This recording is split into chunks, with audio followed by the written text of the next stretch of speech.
ದೊಡ್ಡ ಪಾತ್ರೆಲೆ ಇದನ್ನ ಬಗ್ಗೆ ಹೇಳ್ತೀನಿ. ಓಕೆ. ಇದು ಕಾಫ್ ಆಗ್ಲಿ ಶೀತ ಆಗ್ಲಿ ಏನಾದ್ರು ಬಂದ್ರೆ ಇದು ಹೆಲ್ದಿ ಆಗಿರುತ್ತೆ.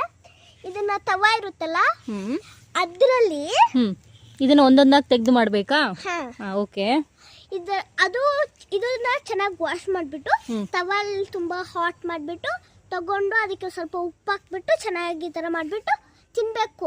ಆಗದು ತುಂಬಾ ಟೇಸ್ಟಿ ಆಗಿರಲ್ಲ, ಸ್ವಲ್ಪ ಇದೆಲ್ಲ ಇರುತ್ತೆ, ಆದ್ರೂ ತಿನ್ಬೇಕು, ತುಂಬಾ ಹೆಲ್ದಿ ಆಗಿರುತ್ತೆ. ಓಕೆ, ನೀವು ಹೇಳ್ತಾ ಇರೋದು ಇದು ಚಿಕ್ಕ ಮಕ್ಕಳಿಗೆ ದೊಡ್ಡವರಿಗೆ ಕಾಫ್ ಆದ್ರೆ ತುಂಬಾ ಒಳ್ಳೇದು. ಇದನ್ನ ನೀವು ಯಾವ ರೀತಿ ಹೇಳಿದ್ರಿ ಆ ರೀತಿ ಡೈರೆಕ್ಟ್ ಆಗಿ ತಿನ್ಬೇಕು ಅಂತ ಹೇಳ್ತಾ ಇದ್ದೀರಾ.